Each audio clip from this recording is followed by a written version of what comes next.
At ang tanong ng karamihan kapag nakapag self-sponsored visa ka na ba, pwede ka na magtrabaho o mag-part-time o mag-sideline kahit saan? So yan po yung sasagutin natin sa content na ito. Tandaan po natin guys, simulan natin sa una, no? Di ba nga, fraud kasi kapag bibili ka ng employment visa. Reason for that is because, di ba nga, nagpapanggap ka na kunyari ay nagtatrabaho ka sa kumpanyang yun, pero hindi naman totoo. Second, nagpapanggap ka na kunyari ay sumasahod ka buwan-buwan sa kumpanyang yun. Pero ang totoo niyan, di ba, pinapadala mo ang bayad sa kanila buwan-buwan at huhulugan nila kunyari yung sahod mo buwan-buwan. So at the end of the day guys, fraud siya kasi nga niloloko natin ang UAE government at ang Philippine government para palabasin natin na legit tayong OFW, pero ang totoo niyan ay hindi.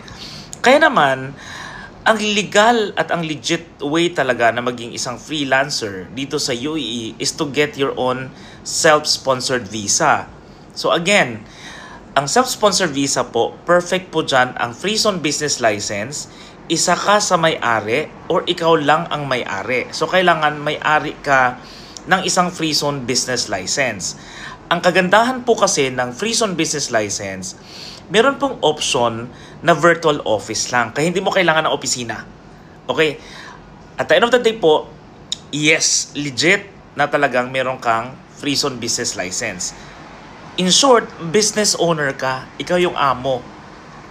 Dahil ikaw ay may-ari ng free zone business license, doon ka bibisahan. So yun po ang ibig sabihin ng self-sponsored visa.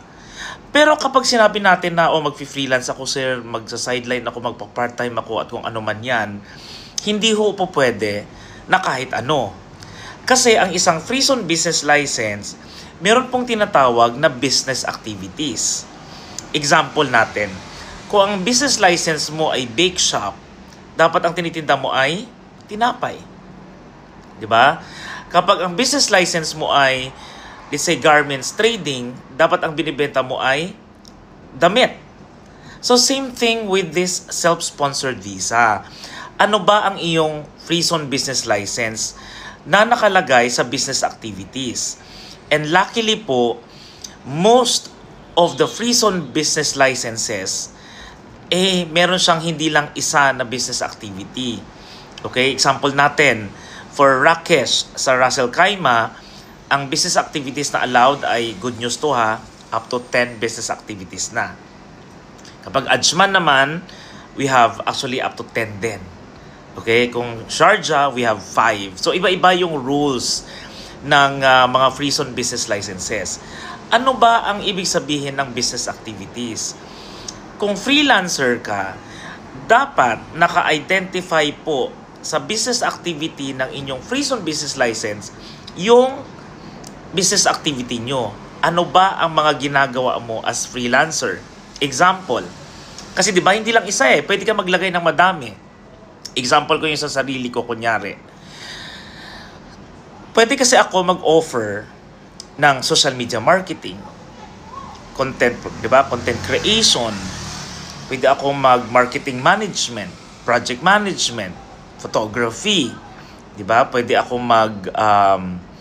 mag-live selling, pwede ako mag-general trading, at marami pang iba. Pwedeng cleaning services, pwedeng lifestyle development consultancy, pwedeng travel and tours, and many more. There are thousands of possible na pwede nyo pong maidagdag sa inyong business activity na kung saan kapag nag-freelance ka, okay, ito lang dapat yung ginagawa mo. Kasi parang in short, ang lisensya mo, yun yung mga services mo.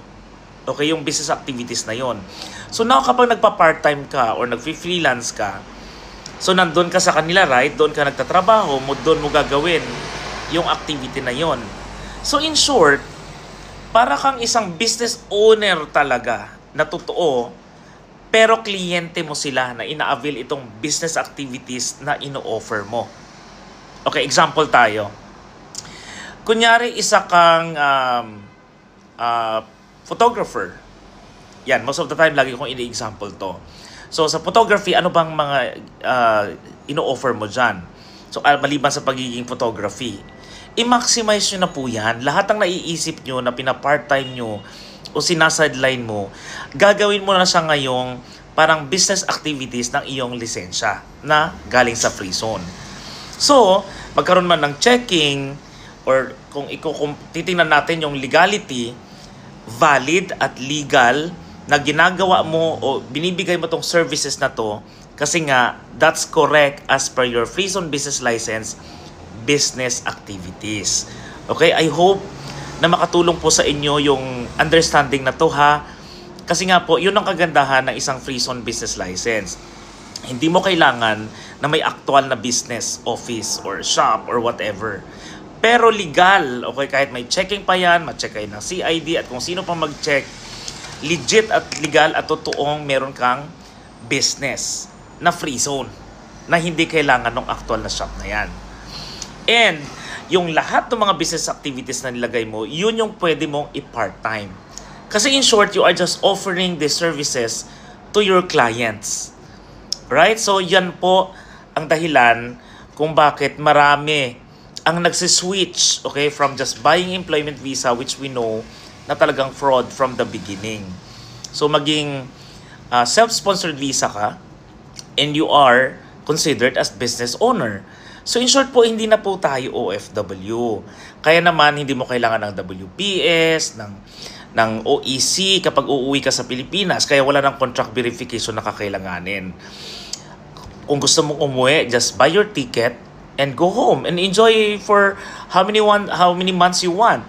Pero may rule lang po tayo na kapag you have residence visa in UAE, dapat wag kang wag kang mawawala sa UAE ng more than 6 months. Kailangan make sure po, bago mag 6 months, makabalik ka na sa UAE. Okay?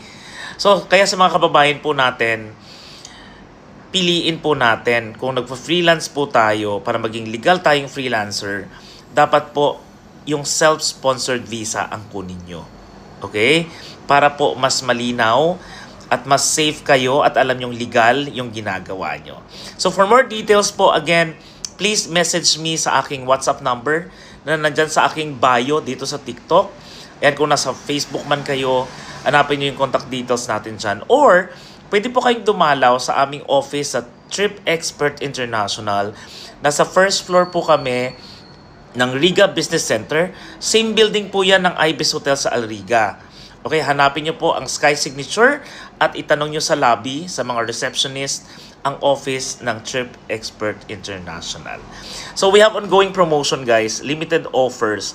Kaya mag-message na kayo or dumalaw kayo sa aming opisina. Bye!